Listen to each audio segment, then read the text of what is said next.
Mientras ves este video, pedazos de continentes se están desprendiendo lentamente desde abajo y son arrastrados hacia el manto oceánico, una capa caliente, mayormente sólida, que se mueve lentamente bajo el fondo del mar. En cuanto estos fragmentos llegan al manto, pueden provocar erupciones volcánicas en partes del océano donde no hay volcanes. Además, cuando los continentes se separan, no solo ocurre en la superficie, sino también muy profundo. Pero eso lo veremos después. Este proceso puede continuar por decenas de millones de años. El nuevo estudio muestra que el interior de la Tierra es aún más dinámico de lo que pensábamos. También explica por qué muchas islas volcánicas, incluyendo la isla de Navidad en el noreste del Océano Índico, contienen niveles inusualmente altos de ciertos elementos químicos. El asunto es que estos elementos normalmente solo se encuentran en la corteza continental. Bueno, los científicos sospechaban que estos elementos aparecían porque fuerzas poderosas en las profundidades de la Tierra tomaban viejos pedazos de roca reciclados y los mezclaban en el manto. Este proceso funciona un poco como cuando mezclas dos ingredientes para hacer masa de pastel. Pero antes, los investigadores creían que esos elementos venían de dos fuentes principales: sedimentos que se hundieron en el manto cuando las placas oceánicas fueron empujadas hacia abajo, o de plumas del manto. Esas son columnas de roca caliente que ascienden desde lo profundo de la Tierra. Sin embargo, estas explicaciones no encajan con todas las observaciones. En algunas áreas volcánicas, casi no hay señales de que la corteza haya sido reciclada. En otros lugares, el manto parece frío y demasiado cerca de la superficie para ser afectado por la roca caliente ascendente. Los científicos se preguntaban cómo podía pasar esto.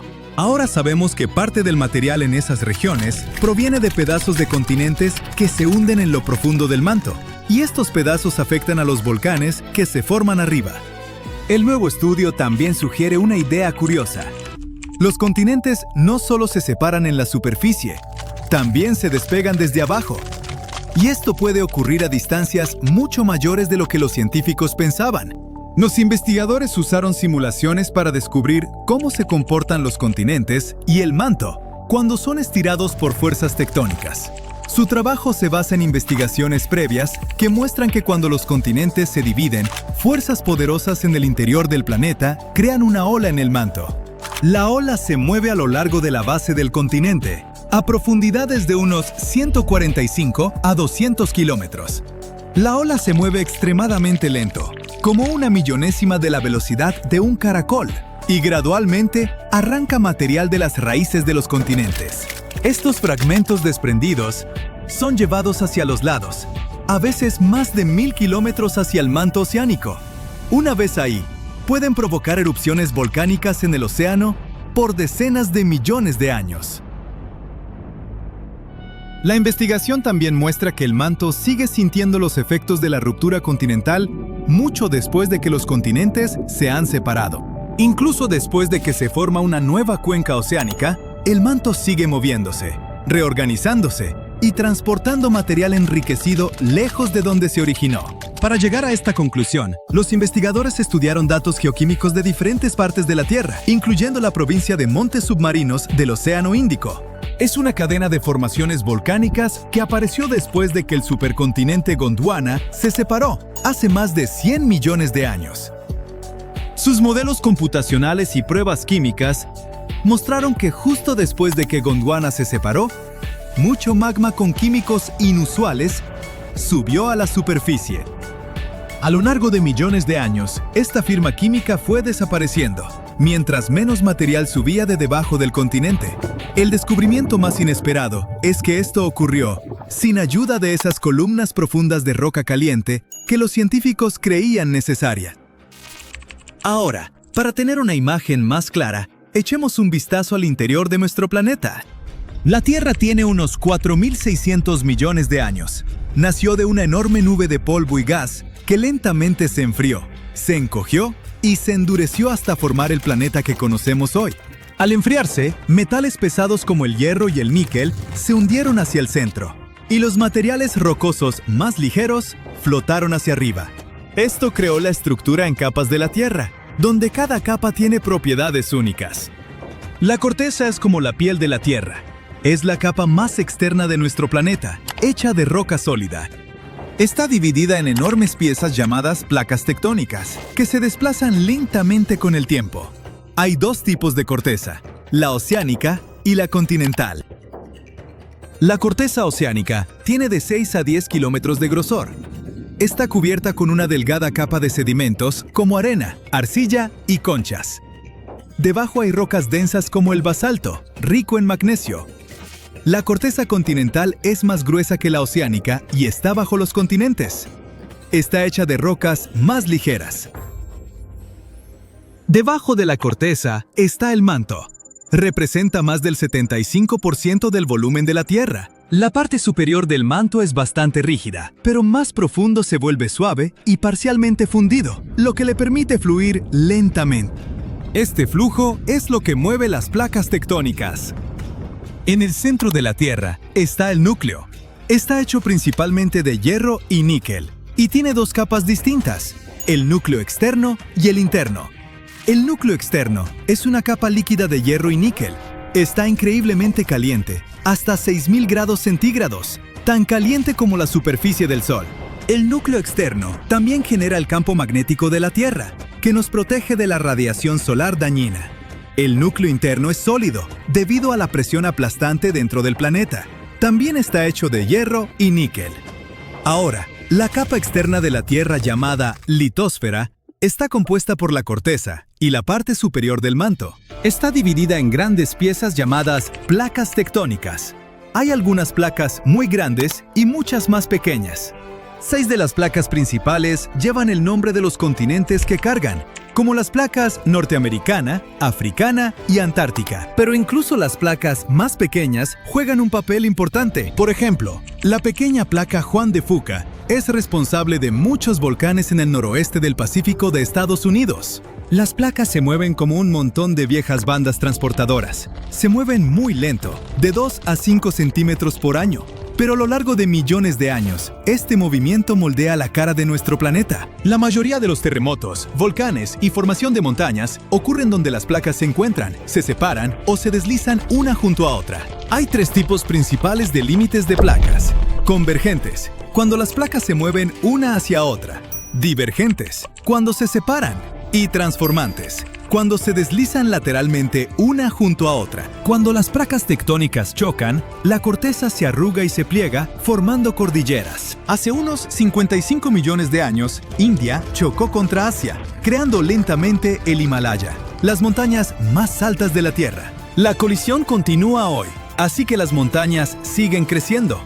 El monte Everest, el punto más alto de la Tierra, podría incluso crecer un poquito más con el tiempo. En algunos límites convergentes, una placa oceánica se sumerge bajo una placa continental, en un proceso llamado subducción. La Tierra de arriba se eleva, formando montañas, y la placa que se hunde se derrite y provoca erupciones volcánicas. Así es como se formaron algunas montañas en los Andes de Sudamérica. Cuando dos placas oceánicas chocan, una usualmente se desliza debajo de la otra, creando fosas oceánicas profundas como la fosa de las Marianas en el Pacífico Norte, el punto más profundo de la Tierra. Estas colisiones también pueden formar volcanes submarinos, que eventualmente emergen del océano y se convierten en cadenas de islas, como Japón. En los límites divergentes, las placas tectónicas se alejan una de otra. En los océanos, el magma de lo profundo del manto sube para llenar el espacio. Esto crea montañas y volcanes submarinos a lo largo de la grieta. Este proceso renueva el fondo oceánico y lentamente ensancha las cuencas oceánicas. Por cierto, un solo sistema de dorsales oceánicas conecta a todos los océanos del mundo, convirtiéndolo en la cordillera más larga de la Tierra. En tierra, cuando las placas se separan, forman valles gigantes, como el Gran Valle del Rift en África. Si este estiramiento continúa por millones de años, el este de África podría separarse y convertirse en una nueva masa terrestre. Un famoso ejemplo de límites transformantes es la falla de San Andrés en California. A diferencia de los límites convergentes o divergentes, los límites transformantes usualmente no crean montañas ni océanos, pero el movimiento de fricción puede causar terremotos poderosos, como el terremoto de 1906 que destruyó gran parte de San Francisco. Una enorme extensión de nieve blanca, vientos helados, paisajes sin vida y extrañas y escalofriantes señales que parecen venir desde el interior de la Tierra. Estos pulsos de radio ocurren en la Antártida y nadie puede descifrar qué son ni de dónde vienen. Verás, Los científicos están llevando a cabo un experimento llamado ANITA, que es la sigla de Antena Transitoria Impulsiva de la Antártida. Básicamente, es un montón de detectores sujetos a globos gigantes que flotan muy arriba, sobre el Polo Sur. Su trabajo es detectar neutrinos de energía extremadamente alta. ¿Cómo los detectan? Justo en el momento en que los neutrinos entran en contacto con el hielo y producen un corto e intenso estallido de ondas de radio. Ahora, los neutrinos son estas diminutas partículas casi sin masa que no tienen carga eléctrica. Están en todas partes y miles de millones pasan a través de ti cada segundo, incluso mientras estás viendo este video. Los neutrinos vienen de todas partes. Del Sol, de estrellas que explotan, del espacio profundo, incluso de debajo de tus pies. El Sol los emite sin parar mientras fusiona hidrógeno en helio. Las estrellas que están explotando lanzan enormes ráfagas de neutrinos durante las explosiones de supernovas. Cuando los rayos cósmicos de alta energía chocan con nuestra atmósfera, producen nuevos neutrinos que también caen sobre nosotros como lluvia, y algunos incluso vienen de material radiactivo, que se desintegra en el interior de la Tierra. Los neutrinos más antiguos han estado viajando por el universo desde el Big Bang, pero son prácticamente invisibles, porque casi nunca reaccionan con nada.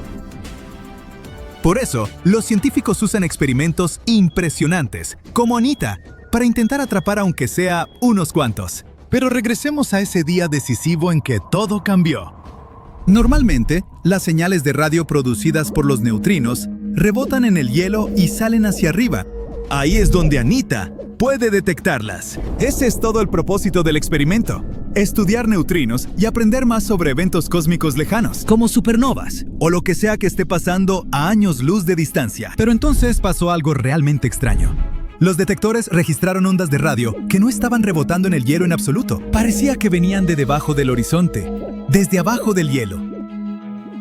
Ahora, esto ni siquiera debería ser posible. Según todo lo que sabemos de física, las señales no pueden simplemente viajar hacia arriba a través de roca sólida y hielo. Una de las investigadoras, Stephanie Wiesel, de Penn State, también dijo que esas ondas de radio llegaban con ángulos súper inclinados, como a unos 30 grados por debajo de la superficie. La única forma de que eso pasara sería que la señal hubiera atravesado miles de kilómetros de roca sólida antes de llegar al detector. Pero si eso fuera cierto, la roca la habría absorbido por completo. Así que algo simplemente no cuadraba. El equipo hizo todos los cálculos y aún así no obtuvo una respuesta clara. Pero para ellos era un problema interesante, porque en realidad no sabían qué eran esas anomalías. Lo que sí sabían era que probablemente no eran neutrinos. Eso es porque, si el equipo llega a detectar un neutrino, significa que ha viajado una distancia enorme sin chocar con nada, posiblemente desde el borde mismo del universo observable. Así que, sea lo que sea que ANITA haya detectado, no se comporta como nada que los científicos hayan visto antes. Eso podría significar que hay por ahí un tipo de partícula totalmente nuevo. O quizá está pasando algo más que todavía no entendemos. Publicaron sus hallazgos en la revista Physical Review Letters, pero el misterio sigue sin resolverse. Nadie sabe realmente qué está pasando bajo ese hielo antártico. Solo que allá afuera, algo no está siguiendo las reglas. Ahora, si los científicos lograran detectar y rastrear de dónde vienen esas partículas rapidísimas, podrían aprender muchísimo sobre el universo, mucho más de lo que nos dejan ver incluso los telescopios más grandes y más caros. Verás, los neutrinos básicamente viajan por el espacio casi a la velocidad de la luz, casi sin chocar con nada. Eso significa que pueden llevar información intacta sobre eventos que ocurrieron a millones o incluso miles de millones de años luz de distancia. Por eso Wiesel y un montón de otros investigadores en todo el mundo han estado construyendo estos detectores increíblemente sensibles para captar señales de neutrinos. Incluso las más pequeñas son súper importantes, porque en este campo, un minúsculo destello de datos puede guardar un verdadero tesoro de información. Así que los investigadores han estado diseñando instalaciones tanto en la Antártida como en Sudamérica para atrapar estas partículas tan raras. ANITA es uno de esos detectores, y la Antártida es el lugar perfecto para ello. Casi no hay ruido de radio, no hay ciudades, no hay tráfico ni interferencia aleatoria. En realidad, el montaje está bastante padre. Le colocan un conjunto de antenas de radio a un globo gigante. Lo envían a unas cuantas decenas de kilómetros de altura en el cielo y lo hacen flotar sobre las interminables extensiones de hielo blanco. Desde allá arriba, apunta hacia abajo, escuchando débiles señales de radio que vienen desde lo profundo del hielo. Cuando uno de esos neutrinos súper raros, específicamente un neutrino tau, choca con el hielo, crea otra partícula llamada leptón tau. Ese leptón luego sale disparado del hielo y empieza a desintegrarse, perdiendo energía y convirtiéndose en fragmentos más pequeños. Ese proceso de desintegración produce lo que se llama una lluvia de partículas en el aire, algo así como una ráfaga de chispas invisibles volando por el aire. Si pudiéramos ver esas lluvias de partículas en el aire con nuestros ojos, se verían como alguien moviendo una bengala en la oscuridad, con brillantes estelas quedando atrás mientras se mueve. Al estudiar la dirección y el patrón de estas señales, las que vienen del hielo, las llamadas lluvias de hielo, y las que están en el aire, las lluvias de partículas en el aire, los científicos pueden averiguar de dónde vino la partícula original. Por lo general es súper preciso, como cuando rebotas una pelota en el suelo. Puedes predecir a dónde va a ir, pero estas señales nuevas y extrañas no rebotan como se supone que deberían. Los ángulos están totalmente mal, son mucho más inclinados de lo que cualquier modelo puede explicar. Así que el equipo investigó más a fondo. Primero, revisaron todos los datos de los múltiples vuelos en globo de Anita. Luego los compararon con montones de simulaciones por computadora de rayos cósmicos y neutrinos. Y filtraron todo el ruido de fondo habitual. Incluso verificaron sus resultados con otros experimentos, como el detector Ice Cube, que también está ubicado en la Antártida. Y con el observatorio Pierre-Auger, en Argentina.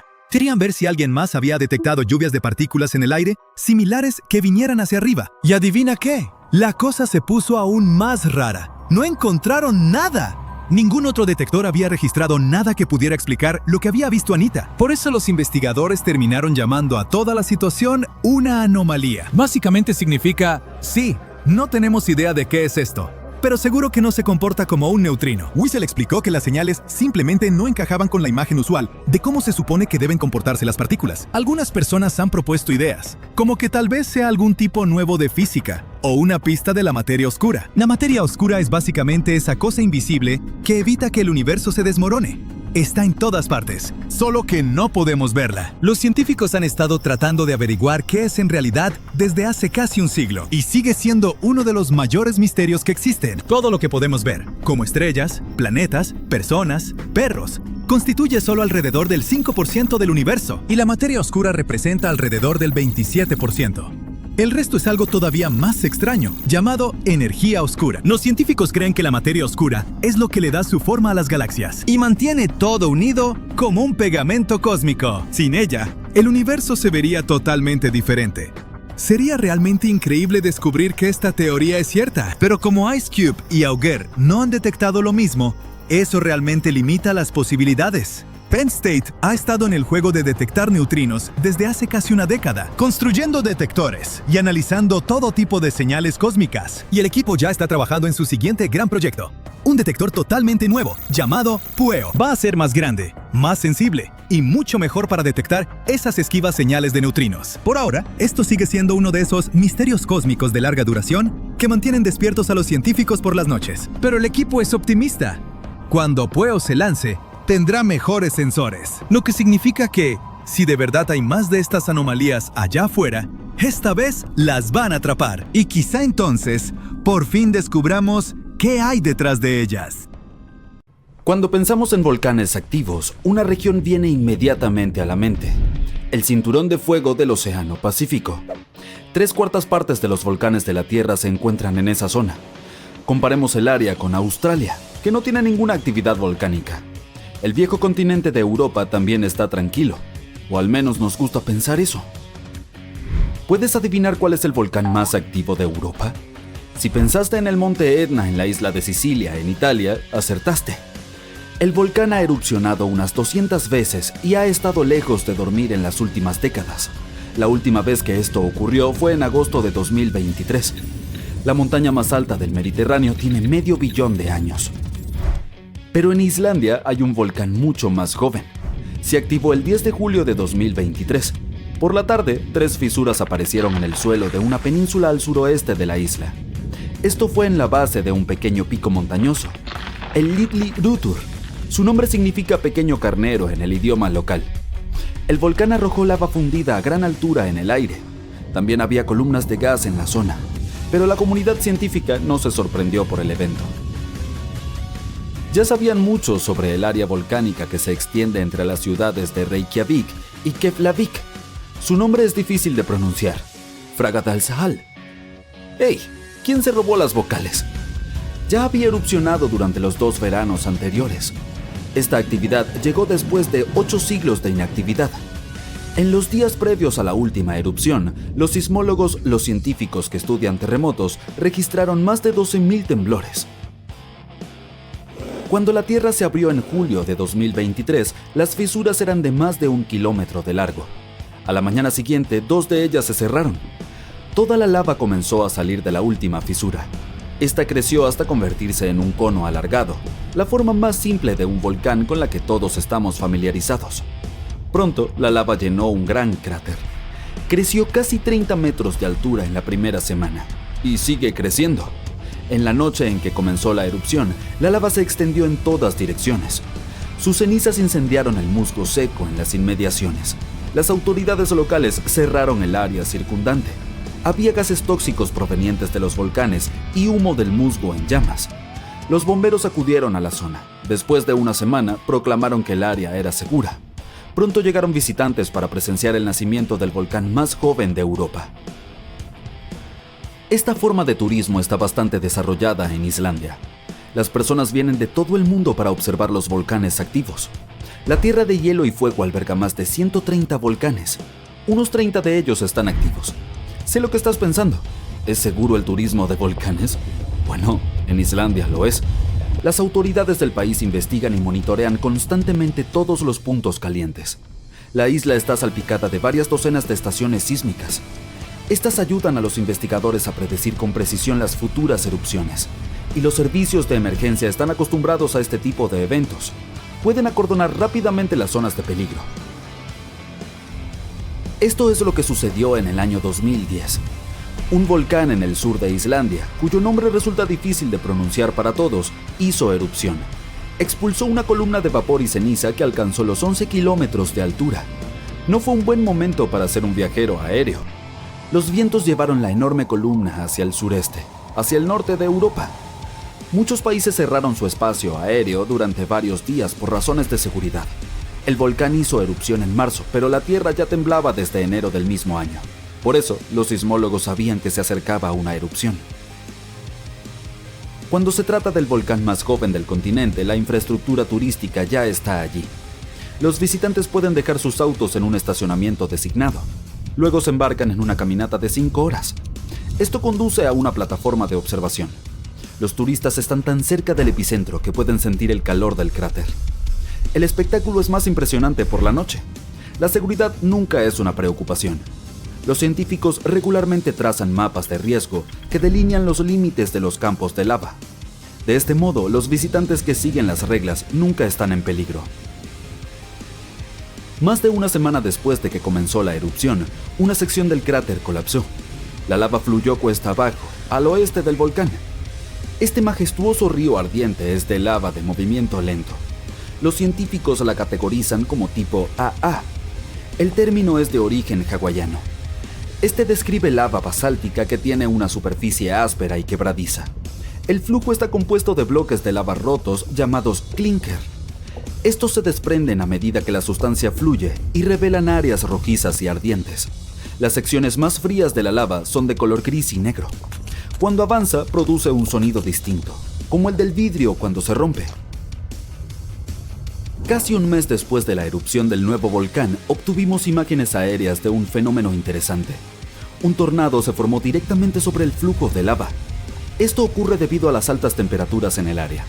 Cuando las condiciones son adecuadas, una columna de aire caliente puede convertirse fácilmente en un mini tornado. Los científicos observaron un evento similar, un lavanado, durante la erupción del monte Kilauea en Hawái en 2018.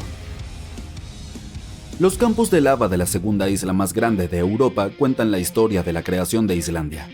Se sitúa sobre el lugar donde se encuentran las placas de América del Norte y Eurasia. Las placas tectónicas son enormes pedazos rocosos de la capa más externa de la Tierra, la litosfera. Hay aproximadamente 20 de ellas. Se asientan sobre una capa de roca parcialmente derretida, la astenosfera. Toda la lava que vemos en la superficie empieza su viaje aquí.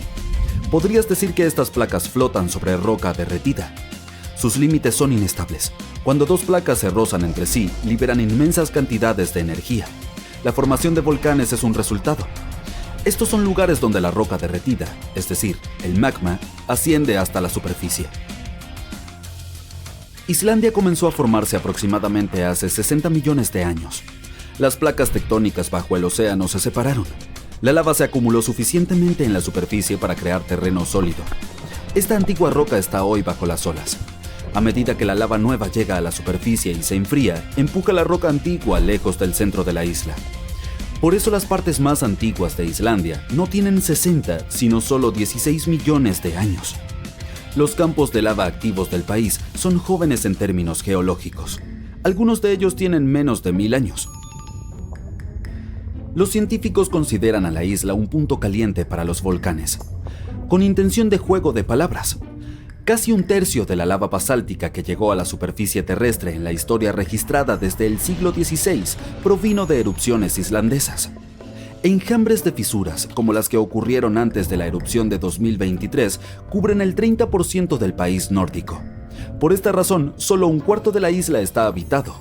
Los vikingos noruegos fueron las primeras personas en establecerse en Islandia a principios del siglo X.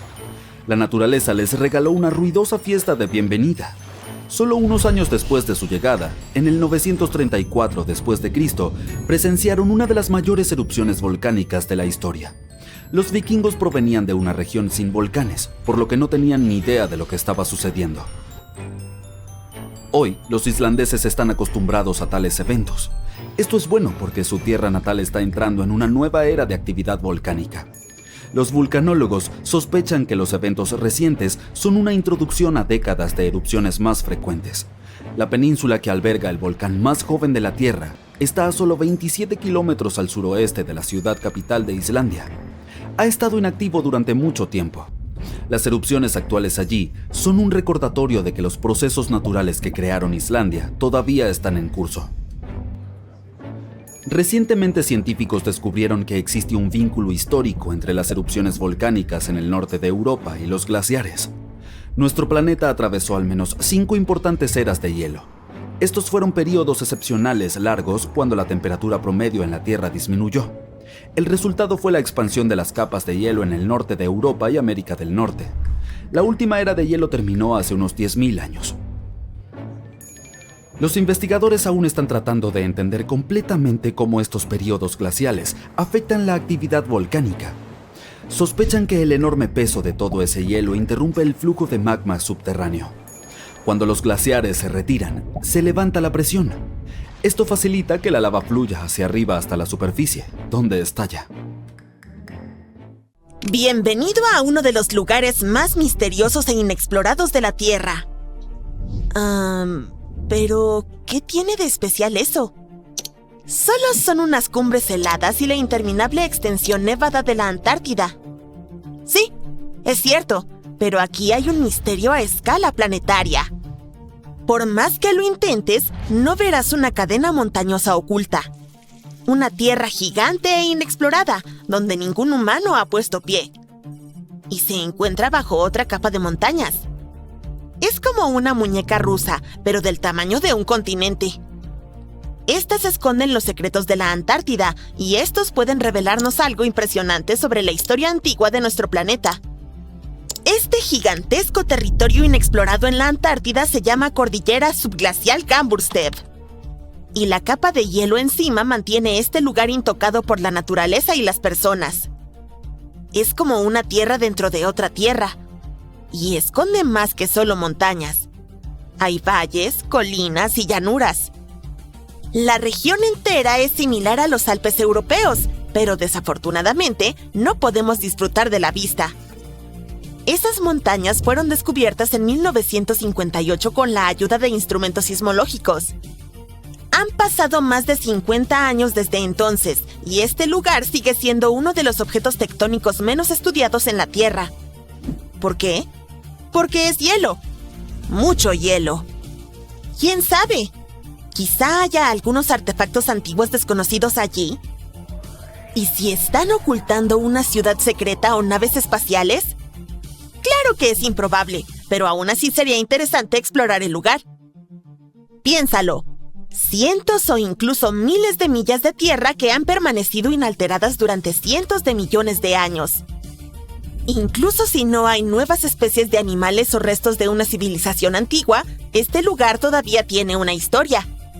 La historia de la formación de los continentes en nuestro planeta. Y los científicos ya han descifrado parte de ella. La cordillera oculta en la Antártida era originalmente como montañas comunes, pero como resultado de un evento a escala planetaria, simplemente... Un momento, ¿alguna vez te has preguntado cómo se forman las cordilleras? Las vemos en la vida real, en películas, en fotos, en internet, las escalamos, pero ¿cómo surgieron? Las montañas no siempre han existido en el planeta en esta forma. Aparecieron como resultado de una colisión a gran escala de placas tectónicas.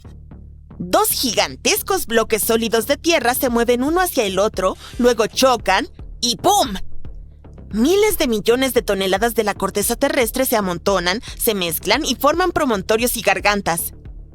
Y todo esto puede durar millones de años. Sí, es un desastre, pero es muy lento. Algunas placas tectónicas siguen colisionando. Por ejemplo, el Himalaya continúa creciendo porque las placas india y euroasiáticas siguen chocando entre sí. Y este proceso comenzó hace unos 50 millones de años. Las montañas Cambrustep bajo el hielo experimentaron un evento similar, solo que mucho antes. Un artículo en la revista Earth and Planetary Science Letters dice que aparecieron durante la formación del supercontinente Gondwana. Dos gigantescas masas de tierra estaban separadas por un océano sin límites. Pero luego, hace unos 700 millones de años, colisionaron y formaron Gondwana.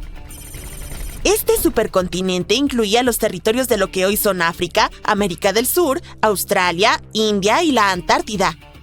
Las enormes piezas chocaron entre sí y liberaron una corriente de roca caliente y parcialmente fundida. Este desorden creció cada vez más, lo que formó montañas. La temperatura de estas aumentó, su masa incrementó y en algún momento Gondwana se volvió inestable. El supercontinente comenzó a colapsar bajo su propio peso. Las rocas calientes bajo la superficie empezaron a fluir lateralmente como resultado de un proceso llamado expansión gravitacional. Toma un poco de pasta de dientes y comienza a exprimirla del tubo. Aproximadamente lo mismo sucedió con miles de millones de toneladas de roca al rojo vivo. Montañas antiguas en la Antártida surgieron justo durante este evento catastrófico. Acabas de ver una simulación visual de eventos globales que ocurrieron hace cientos de millones de años. Luce genial, pero ¿cómo lo descubrieron los científicos? ¿Cómo pudieron ver esta destrucción a escala planetaria? Si las montañas Cambrustep bajo el hielo son uno de los lugares más inexplorados del mundo, entonces, ¿cómo pudo la gente descubrir su origen? La respuesta es simple. Pequeñas partículas de roca nos han contado sobre el cambiante paisaje del planeta. Estos son circones, pero los científicos también los llaman cápsulas del tiempo. Este mineral es muy resistente y perdurable frente a influencias mecánicas y químicas. Es difícil de triturar, no se ve afectado por la erosión y no se disuelve en agua. Y hay uranio en su interior. Este elemento químico les muestra a los científicos la edad de la roca. El hecho es que el uranio siempre se descompone en plomo a la misma velocidad. Los científicos observan la proporción de uranio a plomo y determinan con gran precisión la edad de los minerales. Bien, esto suena un poco complicado. Aquí tienes un ejemplo sencillo. Imagina que cada cadena montañosa es un reloj que comienza a funcionar en el momento de su formación. Es decir, después de la colisión de placas tectónicas. Una vez que se forma la roca, el uranio comienza su lento proceso de desintegración. Cuanto más tiempo pasa, más uranio se convierte en plomo. La tasa de esta desintegración siempre es constante. Este proceso puede durar miles de millones de años. Cuanto menos uranio hay en los circones y más plomo, más antigua es la roca. Y así es como ocurre en la práctica. los geólogos toman varias muestras de roca. En un laboratorio, las trituran para extraer zircones cristalinos. Luego, disuelven las partículas en ácido para separar el uranio del plomo. Después, utilizan un dispositivo especial, un espectrómetro de masas que acelera átomos y los clasifica por masa. Este es un proceso bastante complicado, pero lo esencial es que este dispositivo les muestra a los científicos la cantidad de uranio y plomo. Observan las proporciones de estos dos elementos y calculan la antigüedad de la roca. Geólogos tomaron zircones de areniscas cerca de las montañas Gamburstev. Estudiaron esas partículas, examinaron el nivel de uranio y calcularon la cronología de la formación montañosa. Luego, compararon los datos obtenidos con la historia de nuestro planeta y se dieron cuenta de que las montañas enterradas en la Antártida aparecieron durante la formación del supercontinente Gondwana. Pero, ¿cómo descubrieron que el supercontinente incluía Australia, India y África? El circonio de esas rocas antárticas resultó ser muy similar al de esos países. Es decir, hace mucho tiempo, estos tres continentes estaban juntos. Entonces, las montañas Gamburstev empezaron a formarse hace unos 650 millones de años. Hace aproximadamente 580 millones de años alcanzaron la altura del Himalaya y 80 millones de años después experimentaron el derretimiento de la corteza terrestre. Y mientras la mayoría de las cordilleras del planeta estaban cambiando y colapsando, las montañas Gamburstev bajo el hielo permanecieron intactas.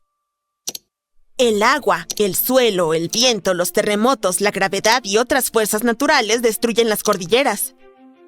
Este proceso se llama erosión.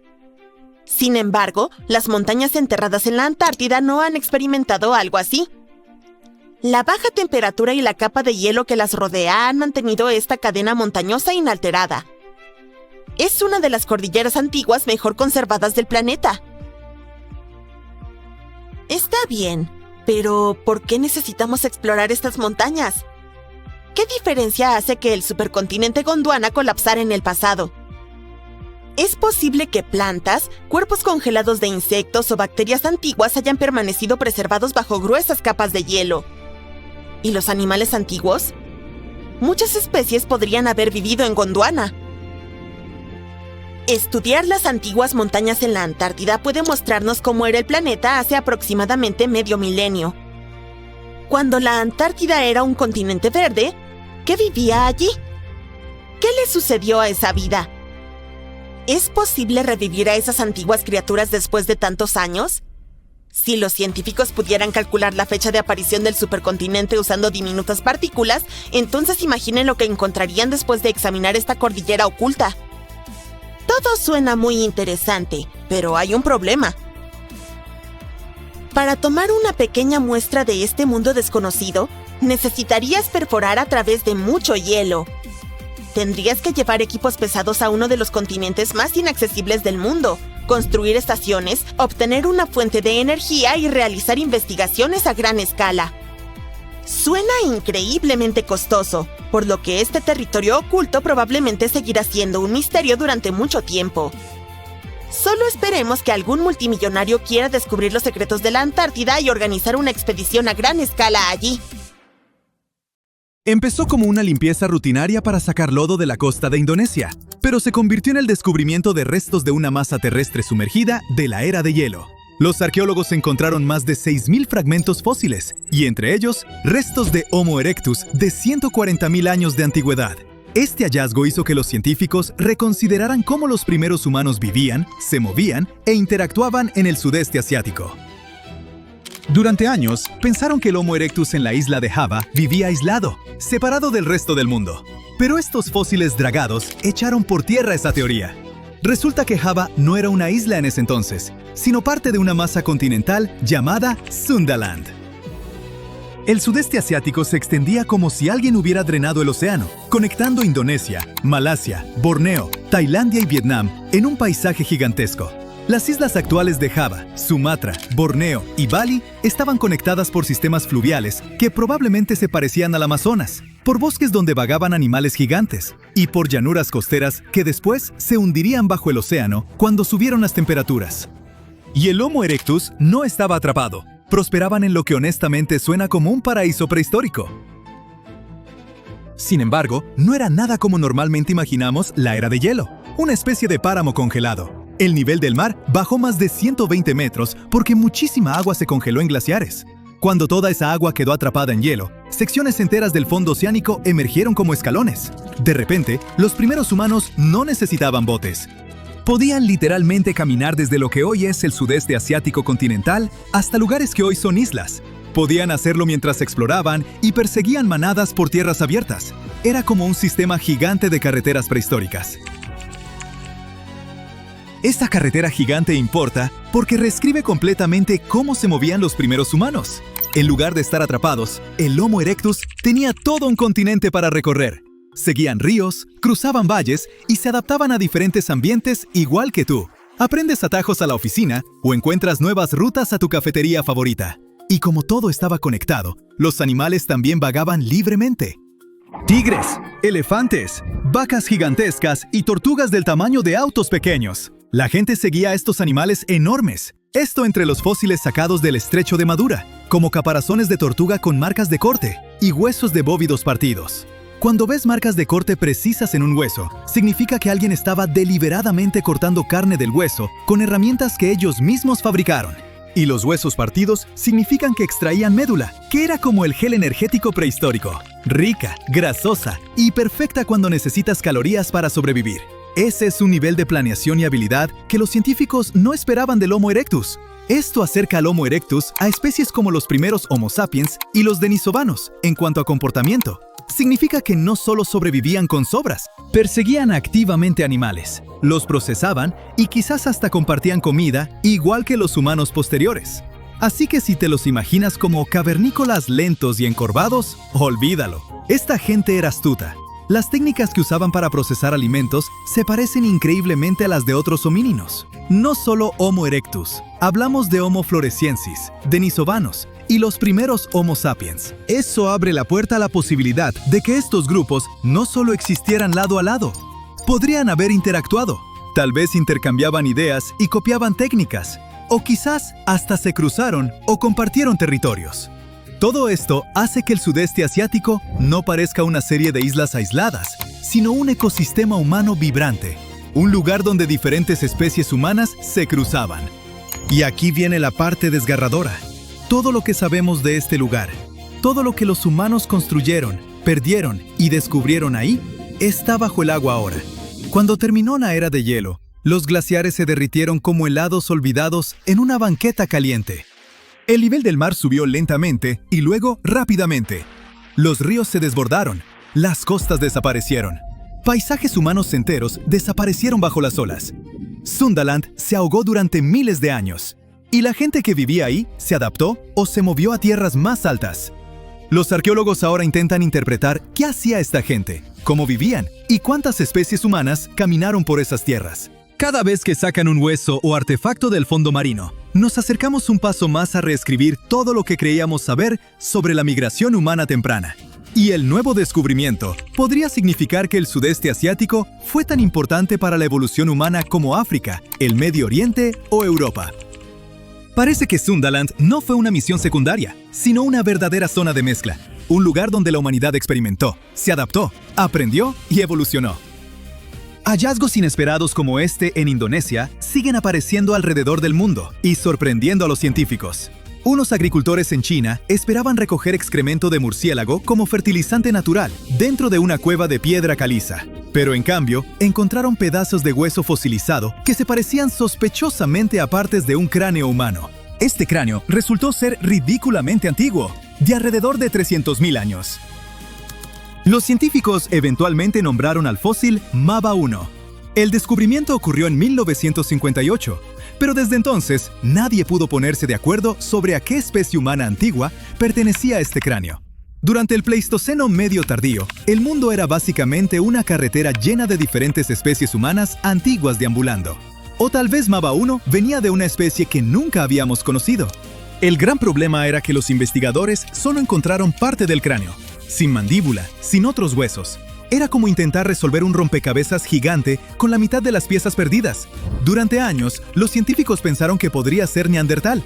Pero ahora usaron escaneo micro-CT, que es como un superpoder de rayos X que te permite ver dentro de los fósiles sin romperlos. Fue entonces cuando notaron estructuras tubulares extrañas conectando partes de la caja craneal, algo que los neandertales básicamente nunca temían.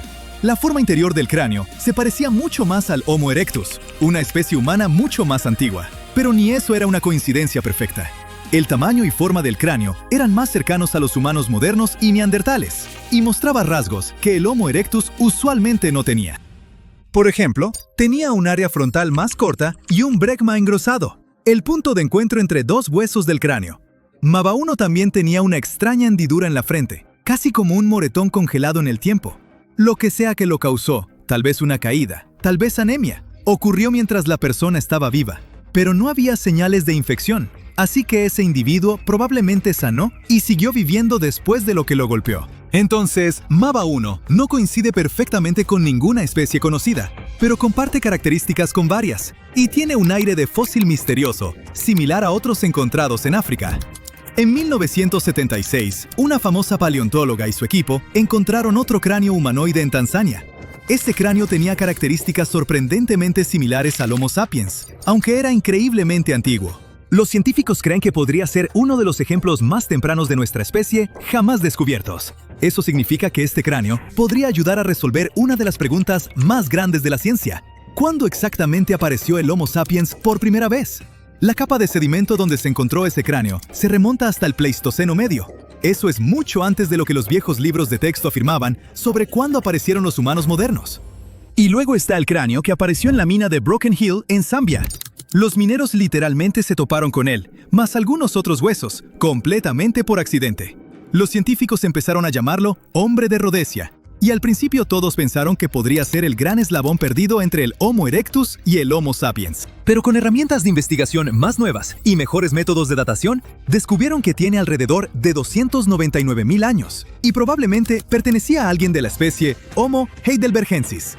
Cada nuevo fósil actúa como una pieza faltante en la gigantesca y caótica historia de la evolución humana. Cada uno ayuda a los científicos a conectar especies que antes parecían no relacionadas, redibujar árboles genealógicos y reescribir capítulos de nuestro pasado que ni siquiera sabíamos que estaban mal. Las plantas de un verde más brillante podrían advertirnos cuando un volcán está despertando. Resulta que, a diferencia de los terremotos, que son súper impredecibles, los volcanes a veces pueden mostrar señales tempranas. Las plantas que crecen alrededor de los volcanes lucen más saludables cuando la actividad volcánica aumenta, ya que prosperan con niveles elevados de dióxido de carbono, un gas que los volcanes emiten durante las erupciones y a través del magma subterráneo. También se vuelven más marrones cuando la actividad volcánica alcanza su punto máximo, probablemente debido a los gases nocivos y el calor que dañan la vegetación. Los científicos utilizaron satélites para descubrir esto. Analizaron datos satelitales desde 1984 hasta el 2022.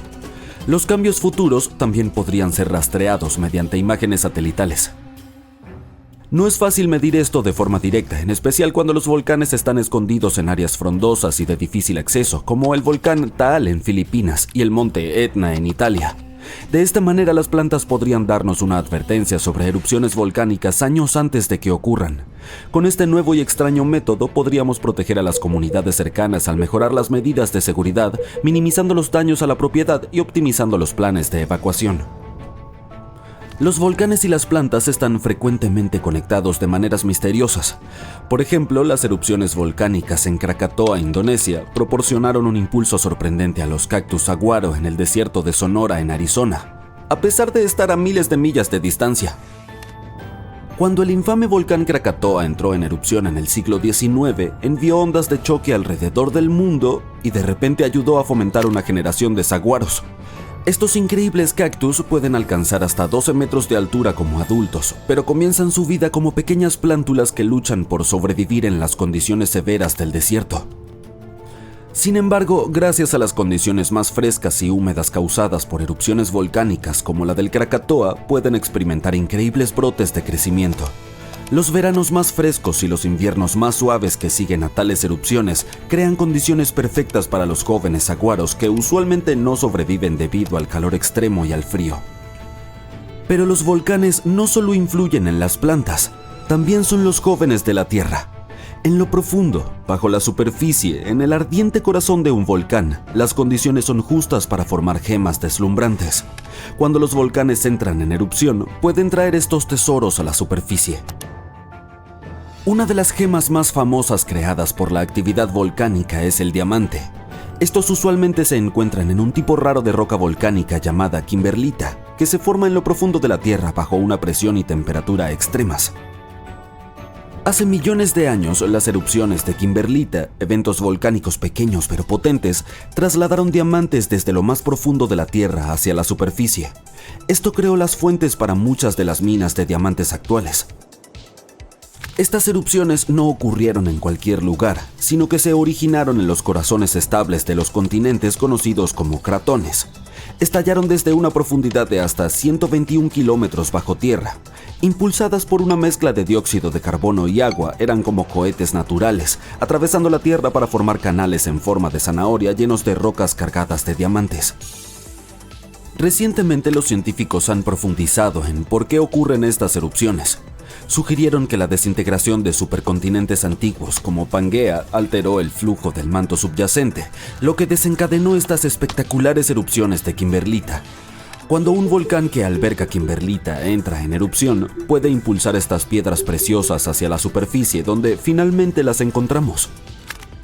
Hay otras gemas que se pueden encontrar en la lava solidificada, como el peridoto, una piedra verde brillante que se forma en la roca fundida del manto superior y es llevada a la superficie por la actividad volcánica. También está la obsidiana, una roca brillante y parecida al vidrio que se forma cuando la lava se enfría rápidamente. Y luego hay algunas rocas increíbles como aquellas que pueden retener agua en su interior incluso estando en la lava. A medida que nos adentramos más en los volcanes, más raras son las gemas que podemos encontrar. Al sumergirnos en la densa capa conocida como el manto, podríamos encontrar olivino, un mineral verde hermoso y resistente que constituye aproximadamente la mitad de esta capa. Ama las altas temperaturas y se forma felizmente en la lava, cristalizando en las rocas ígneas que encontramos dispersas por la superficie de la Tierra gracias a las erupciones volcánicas. A medida que el olivino se enfría, comienza a cristalizar. A veces estos cristales son diminutos, pero en otras ocasiones crecen grandes y pueden pulirse para convertirse en hermosas gemas que son utilizadas en joyería o en procesos industriales como la fundición de metales. Sin embargo, al adentrarnos más profundo, aproximadamente a 402 kilómetros de profundidad, el olivino experimenta una fascinante transformación. Aquí nos encontramos con la capa que se llama zona de transición. En la zona de transición la presión es intensa y el calor está en aumento. En este lugar la olivina se transforma en minerales exóticos como la huatzleyita y la ringudita. Estos muestran un bello tono azul, verde y un brillo lustroso. Aunque son demasiado raros y pequeños para joyería, tienen una capacidad única de retener agua dentro de sus estructuras. No como gotas, sino como componentes de hidrógeno y oxígeno, que constituyen hasta el 3% de su volumen. Más tarde resultó que la zona de transición no es solo una olla a presión para minerales, es una esponja gigante que sostiene un vasto reservorio de agua subterránea. Este fue un descubrimiento revolucionario. ¿Captas el juego de palabras? Esta agua oculta no forma un océano como lo conocemos, pero sugiere que grandes cantidades de agua están almacenadas profundamente dentro de la Tierra. Los volcanes nos ayudan a aprender más sobre la vida no solo en nuestro planeta, sino también en otros. En el ardiente corazón del volcán Poás de Costa Rica se encuentra la Laguna Caliente. Este lago de cráter hidrotermal está entre los entornos más brutales de la Tierra. Aquí tenemos un montón de características: temperaturas abrasadoras, metales tóxicos y agua tan ácida que puede corroer el metal. Pero a pesar de todo, hay algunos microorganismos resistentes que logran prosperar en estas condiciones, y esta notable supervivencia ha captado la atención de los científicos porque podría contener pistas sobre la vida en Marte. Los científicos están estudiando estos microbios extremos. Resulta que han desarrollado una miríada de adaptaciones genéticas para resistir sus entornos hostiles. Poseen genes que los ayudan a procesar todo, desde azufre y hierro hasta carbono y gránulos bioplásticos. Todas estas características podrían ser cruciales en entornos tan desafiantes como Marte. El rover Perseverance de la NASA actualmente está explorando el borde del cráter de G0 de Marte. Anteriormente buscamos señales de vida marciana en lugares como lechos de ríos antiguos y deltas fluviales. Sin embargo, el descubrimiento de la Laguna Caliente sugiere que probablemente también deberíamos buscar vida en los restos de antiguos manantiales termales marcianos. Estos podrían haber tenido alguna vez el cóctel adecuado de calor, agua y fuentes de energía que se consideran esenciales para iniciar la biología. Los volcanes pueden beneficiar a las plantas de muchas maneras, pero también pueden destruir la vida. Los científicos creen que la actividad volcánica fue una de las principales razones de al menos 3 de las 5 extinciones masivas de la Tierra. Tomemos la extinción masiva de los dinosaurios. Estamos acostumbrados a atribuirla al meteorito de Chicxulub, pero existe la posibilidad de que haya sido causada por volcanes. Las consecuencias de las erupciones pueden ser espantosas. El monte Tambora, ubicado en la isla indonesia de Sumbawa, entró en erupción en 1815 y fue la erupción más poderosa jamás registrada en la historia. Esta erupción masiva fue tan fuerte que expulsó entre 33 y 46 kilómetros cúbicos de material. Fue tan ruidosa que los sonidos de la erupción se escucharon hasta Sumatra, a más de 2.500 kilómetros de distancia. Antes de su erupción catastrófica, el Tambora había estado inactivo durante siglos y su cámara magmática se enfrió y cristalizó lentamente. Este proceso acumuló una inmensa presión dentro del volcán. Finalmente, se liberó en una serie de eventos aterradores que comenzaron el 5 de abril de 1815. El clímax llegó el 10 de abril, cuando enormes columnas de ceniza y pomes fueron lanzadas a la atmósfera. Las consecuencias de la erupción fueron desastrosas. Los tsunamis arrasaron con la zona circundante. Se estima que aproximadamente 4.600 personas fallecieron de inmediato debido a la erupción misma, con caídas de ceniza afectando la calidad del aire y las fuentes de agua en toda la región. Este evento quedó registrado en la historia como el año sin verano. Esto fue debido a la enorme cantidad de dióxido de azufre que el Tambora expulsó a la estratosfera. Creó un velo de aerosoles que reflejaban la luz solar y bajaron significativamente las temperaturas globales. Algo similar ocurrió en nuestro planeta hace 66 millones de años durante la extinción de los dinosaurios. El cielo se volvió negro durante meses. Quiero decir, yo no estuve allí, pero eso es lo que dicen. Hace 11.000 años, el desierto más famoso del mundo, el Sahara, estaba completamente verde y repleto de vida con lagos, ríos, praderas y bosques. Varios miles de años después, todo cambió.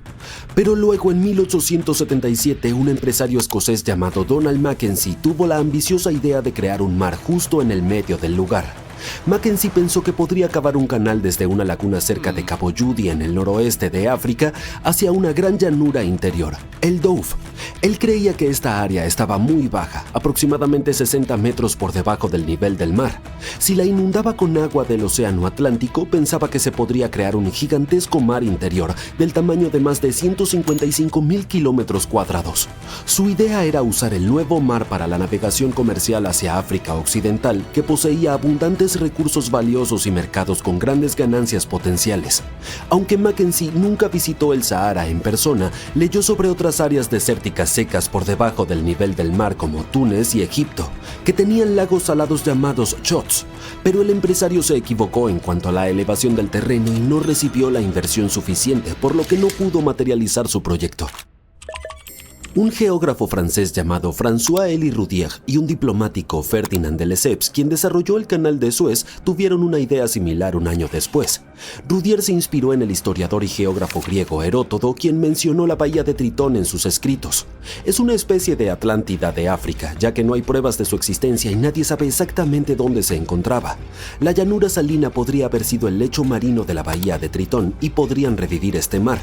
Así que el grupo francés pensó que podrían cavar un canal desde el mar Mediterráneo hacia un lago salado estacional en la actual Túnez. El agua fluiría hacia las cuencas secas y crearía un mar interior.